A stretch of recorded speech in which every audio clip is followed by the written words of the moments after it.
What's up, ladies and gentlemen? WTFjoe here to share a little something with you. Just kind of dawned on me that might want to share this with you guys because I'm actually about to get rid of this. This is my 12-foot Ascend FS12 kayak. It's a one-piece sit-in kayak from Ascend. I've had it since 2016. As a matter of fact, had to check the registration. Let's go ahead and take a look at this thing before it leaves my ownership. So this is the Ascend FS12 one-piece sit-in kayak. I picked this up from Bass Pro back in 2016. I picked it up because kayaking is huge here in Ohio. We've got a lot of creeks and waterways that are a real joy, as I'm sure many of you guys do too here in the States. Definitely a fun sport, definitely a really relaxing recreational activity. Great to get into. Look forward to getting back into it once both of my boys are old enough that it is a safe thing to do.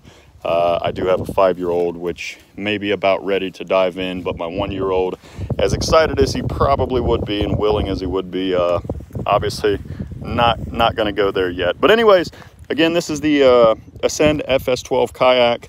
I bought this kayak for a number of reasons, other than the fact that it looks super duper cool with its green and dark green and black kind of camo scheme. I really just love the look of this kayak overall. It sits nice and high out of the water. I believe once this boat's in the water line is actually right about there. So you've got all this front end out of the water. It's a really great boat to float in. It tracks extremely straight, which means when you're paddling and you stop paddling and just go to coast, you don't get a lot of deviation when again when you're paddle and then you stop paddling. The boat tracks extremely straight by itself without kind of veering off course, and it does that. It achieves that by this kind of tri-hull design. If we flip it over, you would see a spine that sticks out of the bottom of the boat, and then a big concave area on each side of that spine. So again, it's a really great design. It swoops back to a really nice design there. Obviously they've got a really narrow bottom on this, and then it gets wide very quickly to allow the water line or the water surface to support the boat right there where it gets thick and meaty, so that the tail doesn't enter the water any, drop down very far at all. So a couple things I really love about the kayak. Actually, there's a lot of things, but the most noticeable thing at first is the removable chair. These chairs are great. They don't force you to sit in the bottom of the kayak. They keep you elevated. They give you plenty of support, and they're adjustable, so you can adjust your ride setting by adjusting these straps. It's also removable easily by pulling it up and out of these little notches, and then it does have a little safety tether just in case you flip the boat on the creek. Those things have been known to happen when things get a little wild, right? So yeah, love that chair. It's also got these pads here on the side, which are honestly a very small detail, but it makes a huge difference when you're floating and the sides of your legs or your arms or your belly or anything is near that area. It gives you support. Close to that are these notches, which are really great whenever you're not paddling. It gives you a place to lay your paddle, rest your hands on, rest your legs on, whatever. And not only do you have one up front, but you have a set of those back here. Again, it's a super small detail, but it's details like that really separate inexpensive boats from higher dollar boats, and those types of things add up. If you've ever been on the creek and tried to find a place to put your paddle, typically we'll try to shove it down under in between your feet, and that works, but as many times as you might move a paddle throughout the day or try to set your paddle down, it's just so convenient to have that as an option. Another thing you have as an option is right here on the side of the boat, you have a sorry, on the other side On the other side of the boat, you'll see there's a notched area along the top edge here. This area is perfect to lay a paddle in and then secure it with that little tether, and it straps your paddle to the side of your boat, giving it a safe place to lay so that it again doesn't fall off the boat and end up floating down the creek. And then you are, here it comes, up the creek without a paddle. All right, enough that joke. So we'll go back up front here, start up front. The front of the boat features this really great massive storage trunk held on with built-in bungees on the boat. It gives you, I think, right around 2.5 cubic feet of storage. It's really deep, it's really nice, and oddly enough, without having a rubber gasket or anything, everything I've ever put in here stays extremely dry throughout the day. I did store some stuff in there when I put the kayak away, and the kayak has lived outside for a number of months. As a matter of fact, even through the winter, it was pretty disheartening, but I had so many projects going on that it stayed outside. And as a matter of fact, everything in that this winter, and the boat was sitting just like this, unfortunately, but everything that was in that is right here.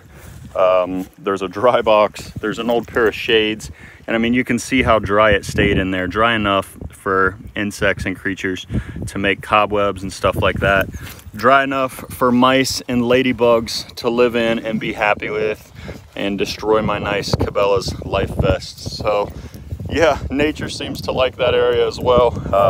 Again, great feature to the boat. Moving on back, the next thing that is just so sweet about this boat is this great little spot to drop the phone while I'm trying to show you guys this boat. This great little dashboard up here. This dashboard features a nice little cup holder, a little storage area that's you know, sunken down in there to keep things from rolling out. And then one of my favorite things, you've got this really great little dry storage area, which is totally awesome for, oh well, what do we have in here? Totally awesome for things like, well, there you are, your registration. Things like, what else do we have in here? Oh, a solar battery charger that, holy smokes, is still working after all this time. Wow, you can see that little green lights on right there. That's quite interesting. What else do we have down in here? Okay, so we have a, geesh, I don't even know where I found this or got this. Some little bottle opener, knife edge, sawtooth edge, flat tip screwdriver, some little sort of multi-tool. But again, this area is great for personal effects. I love it for things like wallets, phones, you know, anything that's ultra important that you want to keep dry, that you really aren't going to need access to that often, but you want to keep track of while you're on your boat. Especially, you know, things like your car keys. Obviously, that's a great area for those things. Things you're going to need after you get off the water that you really don't want to worry about laying in the bottom of your boat or in the back of the boat, you know. So yeah, again, really great little feature. Also, for the fishermen, you've got a rod holder here that's riveted into the boat, and it allows you to buy those little adjustable rod holders. They go down, they click down into there, they sit up, and then they give you a place to put a fishing rod, and then you can rotate that, you can index it, you can have a fishing rod pointed straight out, you know, any direction. If you want to point it straight out and down a little bit, drag a lure beside your boat and do a little fishing while you're floating without the work of casting and all that. A really great little feature. So yeah, we've talked about the paddle holder, we've talked about these sweet little pads, we've talked about these temporary paddle holders there. Really great little things. Another thing that you will find in this boat, something that's very neat, that's actually really hard to see. I'm not going to spend a lot of time on it, but right back under this ledge, if you see right here, there's a plastic, it looks just like a plastic U, and what that is a set of wire molding. It is a place to run a set of wires all the way under the edge of this, all the way up the edges of your boat and under your dash, so that you can mount maybe a GPS in this mount, or right here on your dashboard somewhere. And the reason that wire molding is there and leads all the way back to here is because back here in the trunk, area of this boat, you'll find a really neat little feature in this storage area. You've got this really noticeable square area, and what that is it's the exact same size as a milk crate. So a milk crate will actually sit in there. You can strap it down to your boat, use it for storage all day. Another thing you'll find is that round area there is actually the same size as a 5-gallon bucket. Maybe you've got live bait that you want to keep with you, and what you can do is you can cut that area out, and then it allows your 5-gallon bucket to slide down in there and rest on the floorboard of your boat. And again, yeah, you have an option with a 5-gallon bucket there. So a lot of great things you can do with those. They make those locking dry lids for 5-gallon buckets. If you just wanted to have another area of dry storage, and you're not a fisherman, and maybe you want to keep a camera or I don't know, all kinds of stuff in there. The options are limitless. The last thing that you're going to find is this little rectangular area, and what that is a cutout. It's a perforation area which if you cut that out, it allows you to put a small marine battery down in there, and then connect to your wiring, run your wiring up to your dashboard, and wire up maybe a depth finder for fishing, or maybe a GPS for tracking waypoints or tracking the information of your trip that day. So yeah, they've put a lot of thought into this boat, and they've made this boat really versatile, yeah, and giving you a lot of options, and yeah, so really cool thing. Also, as you had just seen, I have already taken it off, but there's this little net, this little cargo net to cover the rear cargo area, but it seems fairly straightforward and obvious. But one thing I'll say about this thing is I typically keep a cooler in the back of my boat. Obviously when you're on the creek in those sunny days, you want to stay hydrated. I just realized I have my finger in front of the camera, guys, I'm sorry. So yeah, you've got this really great little cargo net, but it also acts as a really great sunscreen for things that you put below there. So again, I happen to keep a cooler down in there. I had a really great old Coleman from the 80s that was like turquoise and yellow, or turquoise and pink. Biggest, brightest, ugliest cooler, I think, but I love the thing. Found it at like a yard sale or something. Sorry for the wind, guys. I know it's breezy. I'm hoping that you guys can hear me decent. But yeah, so this sunscreen is really cool. It hasn't dry rotted on me or anything. It's been on the boat in the direct sun for, let's see, 2020 now, for 4 years.